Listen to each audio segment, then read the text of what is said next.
The Adventures of Superman, Roads Not Taken Part 3, Legends of Superman. Well, Superman arrived to the year, who knows? It was some future, either in his timeline or some alternate Earth.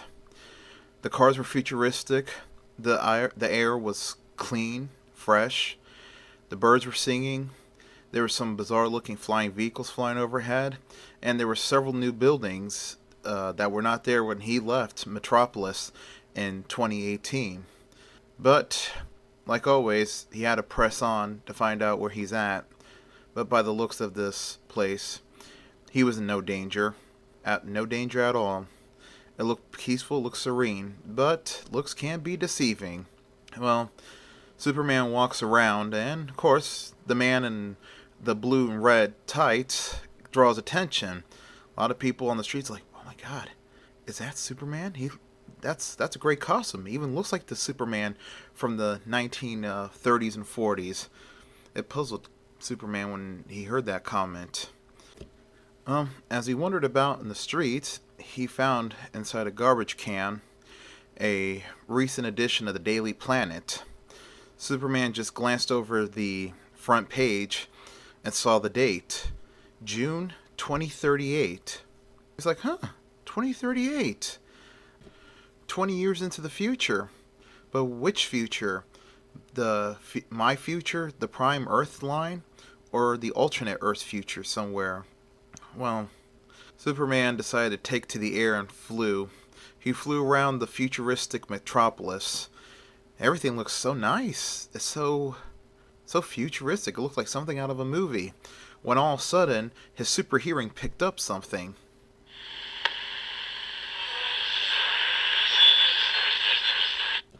Superman, or should I say Clark Kent, I know you could hear me. Fly over to the tallest building in the city. You'll know when you see it. I'll be waiting for you. I have many answers to your questions. Well, the voice then faded. Somebody knew that he was here in Metropolis in the future.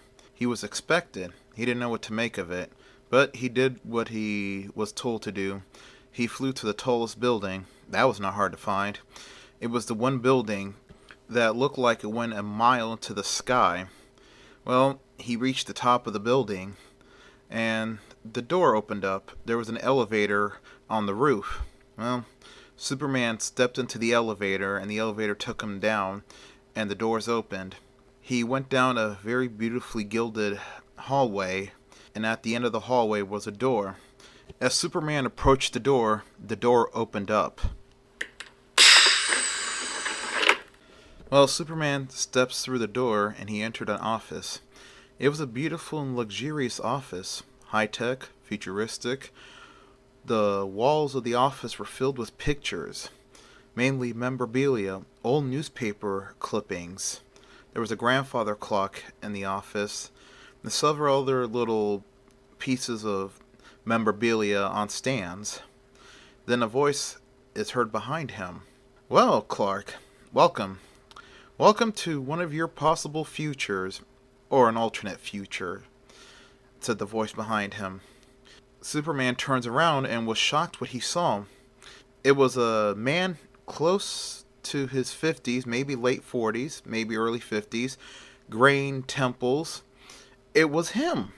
It was him. Instead of having the uniform of the Superman suit on, he just had normal white clothing on, more like a white running suit on. And he says, "Yes, I am you. I am an alternate you. I am the you that could happen." Superman was puzzled. He said, "If this is 2038, you shouldn't look like that. We age at a much slower pace than normal people do." Well, the alternate Superman says, "This is a different timeline. In this timeline, I became Superman a lot earlier in life. A lot earlier," said the alternate Superman. He says to the current Superman, "Why don't you sit down, have a seat right here, and let's talk." Well, Superman sits down, and his alternate older self sat down. And he says to Superman, Well, when the pod that carried us to our destination on Earth was traveling through space, since it was traveling in warp, even though our people had developed a way to travel faster than light safely with a warp bubble, our, how should I say this? Our rocket pod makes a ripple in the fabric of space and time. So, yes, you may have landed by what I guess was probably the early 80s in Kansas, but me, I landed on April 13th, 1912 in Smallville, Kansas. There was a there was a Martha and Jonathan Kent living there at the time. And of course, my history probably follows yours, but there's just time period difference. Instead of becoming Superman at the time period you came about, let me guess, how old are you? He asked the current Superman. Superman, the current one, says, well, I'm 35. I'm going to be 36 next week. And I became Superman in '06. Well, the older alternate Superman says, I became Superman at 24 also, but that was in 1936. The young Superman says, holy cow. So, there is a version of me that became Superman a lot earlier. That's amazing. Tell me more, said Superman with excitement in his voice. The older alternate Superman began telling his story. He says, yes, I became Superman in 1936. My mother, our mother on Earth, created my costume. And he has young Superman get up and follow him to a part of the office where there was the old suits on display. The young Superman was amazed. The suits were different, of course, but they were still the same. Blue tights, red briefs, and a long red cape. And the styles just varied over the years. Well, the older Superman went on to explain, I moved to Metropolis, and I had become, a reporter, just like you. And I met a beautiful young woman who was 3 years older, just like you. Her name was, young Superman says, let me guess, Lois Lane. The older Superman said, yes, there is a Lois Lane in this timeline. I fell in love with her, but no one could tame her. Nothing could put out that fire that she had. Just like the Lois in your timeline, I assume. The young Superman said, yes, nothing could tame that Lois either. Exactly, he said. So, come and follow me and let me show you this picture. Well, the two Supermen walk over to his desk. The older Superman grabs a picture of an office Christmas party. It was written on there, December 1938. And there, young Superman saw his older counterpart there with the usual round rimmed glasses, but instead he was wearing a hat and a rather fine pressed 1930s business suit. And standing next to him, happy, was the 1930s version of Lois Lane, as beautiful and radiant as the Lois Lane in his world. His heart fluttered. He really loved this woman. Then the older Superman put his hands on the young Superman's shoulder and says to him, I love that woman more than anything in this world. But I had a problem. She loved Superman. She didn't love me. I was friend zoned, as you kids would say today. But that didn't stop me from loving her. And she never married. She dated men on and off. But she always made it known that only one man deserved her, and that was Superman. But also, he says to young Superman, there's going to come a time, a very dark reality, that you can't be Clark anymore. Eventually, as you say, we age slower. Humans age normally. And that became a problem with me being Clark, he said to the young Superman. The young Superman puts down the picture, turns around and looks at the old Superman. And the old Superman said to him, eventually, yes, everybody around me aged normally, and I stayed looking like I was 20-something for a long time. So I knew the time had come to kill off Clark Kent, and I found the perfect time to kill off Clark. It was in the early 1950s. I took a little assignment out of the country and made it look like that I got killed by a bunch of angry local people. It was perfect and it worked, and I was free of being Clark Kent. Then the old Superman went on to explain, now that I didn't have to be Clark Kent anymore, I could focus on being Superman full time. And I did. And it was being Superman full time that kind of helped the people of Earth just to look for a path of peace.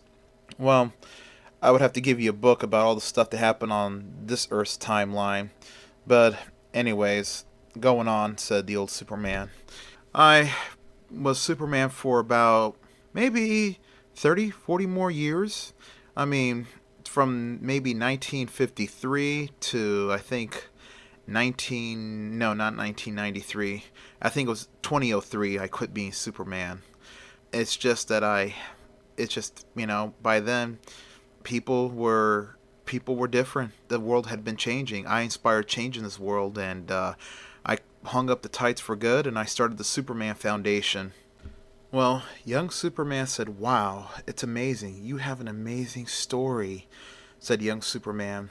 Young Superman gets up and starts pacing back and forth, and he says, "In 2018, I don't think anybody's going to change. It seems the world got worse. Before, I don't know. Since I was a child, the world's always been dirty, and now it's still dirty, just getting dirtier." Well, old Superman says, "Things always get worse before they always get better. Remember that. There was a time when things got really bad, but you know what? After the worst happened, people just started turning for the better. And now, look at this. A peaceful world where, wars are extremely rare. Crime is probably at an all-time low. And it's just, I was no longer needed. So I started this foundation just to help continue the mission that I started so long ago. Though that this is done by normal people, not anybody with superpowers, even though there have been meta-humans around, but they're all but gone now. So I'm like the only original superhero left," said the old Superman. "And this foundation helps bring out the Superman in everybody." Then the young Superman asked the older Superman, "What about Lois?" Well, older Superman said to young Superman, "Come over here to this wall." He took Superman over to the wall of the newspaper clippings, and the wall contained every newspaper clipping that was important to old Superman from the Daily Planet of his world. One newspaper clipping read that Clark Kent, ace reporter of the Daily Planet, killed on assignment, and the front page had the date of birth and the date of death: April 1912, September 1952. Then young Superman went to the next newspaper clipping on the wall. The next clipping was dated May 1960, and it read, "Perry White, longtime editor-in-chief of the Daily Planet, retires." Young Superman was amazed. The alternate Perry White was the mirror image of the Perry White he works for. And he retired in 1960. And the story said that he started in the Daily Planet in 1920 and worked his way up and became editor-in-chief in 1932. And then retired as editor-in-chief today, according to the newspaper story. Then Superman went on to the next newspaper clipping on the wall, and it read, "Lois Lane, ace reporter of the Daily Planet, retires." He looked at the date. The date read 1965. And Lois was rather aging gracefully by the looks of that picture. Yeah, she was an older woman, but she still looked very attractive for her age. And the front page article had all the pictures of her from the 1930s, 1940s, and the 1950s. But the next newspaper clipping would devastate young Superman. As he went to look at the next newspaper clipping on the wall, there it was, the goodbye edition for Lois Lane. It was dated July 1991, and it said on the headlines, longtime ace reporter Lois Lane dies at the age of 82. It it saddened greatly young Superman, and he looked at the picture of her on the front page. There was a picture of a nice grandmotherly looking woman with white hair and the striking blue eyes that Lois always had. And it's had her date of birth, date of death, 1909, 1991. Well, old Superman puts his hand on the shoulder of young Superman, and he says, as he was fighting back the tears and sniffling, "My world shattered when she died. She was my world," said the old Superman. "She was my world, and when she died, I, I, I, I," he was fighting the tears. "I lost purpose. For me, that was like losing a fortune. That was losing the one thing I cared about in life more than anything else. It still hurts me to this day. I was there when she died," he says to the young Superman. "Cancer was eating her alive. The doctors did everything they could, but there was nothing else they could do. They exhausted every option they had. So it was just that god-awful waiting game when someone's about to die. Well, Lois had a unusual request for me. She wanted me to fly her around one last time, and I did. I picked up her frail body, and we flew into the sky once again, just like I used to do with her in her younger days when both of us were young and in love. But it was different this time. Both of us were older. Lois was just frail, super thin, just on her last legs, and I was just, I was looking like I was in my early 40s at the time. Um, After I flew her for the last time, I took her back home, and then laid her back in her bed. 2 days later, she died. She died in my arms, but I wasn't alone there with her. Jimmy Olsen was there. Both of us were there for her last moments, and it was there that I made one of the most crucial decisions in my life. I confessed my identity to her. I told her that I was really Clark Kent and that my alter ego was Superman. And her final words before she died was that she knew. She figured it out a long time ago. But that's it. Those were her final words. Jimmy Olsen himself was shocked at the revelation. As she died, me and him, we just embraced each other and cried like no tomorrow. Then old Superman went on to explain, Jimmy himself died in around maybe a couple years after I retired as Superman. And Mr. White, bless his soul, died in the 1970s. Me, Lois, and Jimmy were all at his funeral. Then young Superman went on to explain about his situation and how a man by the name of Professor Hamilton made a device that could open gateways to alternate dimensions, and how there was an accident and he got pulled in. Well, old Superman said, "Say no more. I've been through a same scenario myself a long time ago," he said. Young Superman was puzzled, and he says to old Superman, Explain.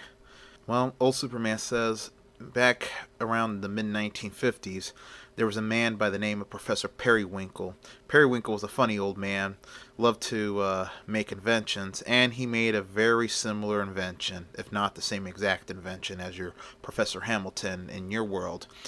Well, the device that he made, he decided to test it out and wanted me to be a witness, and well, he wanted me to be there just in case something would happen, that I could put a stop to it quickly. Well, something did happen. The vortex generated a tremendous gravity well that pulled me in, and I went on a trip to a couple of alternate Earths, but old Superman went on to explain, it is the one Earth that I came to that caught my attention the most. It was your world, your Earth. Young Superman was like, wait a minute, when? I didn't see you. Well, old Superman went on to explain to the curious young Superman, and he said, you were dead already. I had arrived as you were battling Doomsday. Well, I was on the roof overlooking the fight between you and Doomsday, and I saw how Doomsday savagely beat you to death, and you died, and I saw how the Lois of your world had you in her arms as your life slipped away. I was I actually cried just seeing myself, a younger version of myself dying, and I stayed long enough before I got pulled into the next world where to see your funeral. After that, I got pulled in, and well, a few more mishaps happened in other dimensions before I made it back to Professor Periwinkle's laboratory and destroyed that infernal machine. But I kept the blueprints and made some adjustments to the blueprints, namely that the machine can be opened safely and not generate the gravity well that will pull somebody in, he says to young Superman. And he shows young Superman to the laboratory and the lower floors. Well, as the two arrived to the lower floors of that laboratory, there it was, a more updated looking version of the portal machine. Young Superman's like, oh, finally, I can go back home. But old Superman says, yes, you can go back home, but once you get back to your home dimension, destroy that stupid machine, but give Professor Hamilton this blueprint and tell him to make the new portal machine off-site, somewhere far away from the city or any civilized area. Young Superman says, okay. Well, the older Superman went to the controls of the portal machine and began hitting a series of keys on the control panel.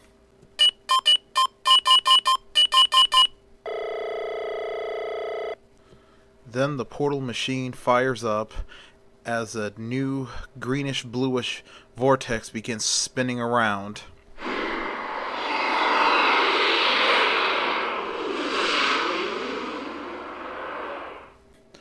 Then young Superman turns around and waves goodbye to old Superman, and he says to him, thank you.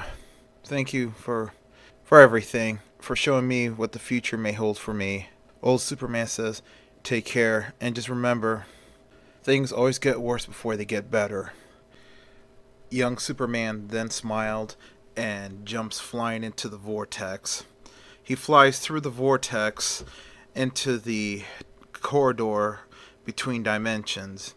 As he flies down the familiar colored corridors of bizarre lights and sounds, suddenly there was a flash of light, and he went flying through the other end, back to his normal timeline, back to his world. As Hamilton's machine was going out of control, Superman quickly turns back around and uses his heat vision to destroy the machine.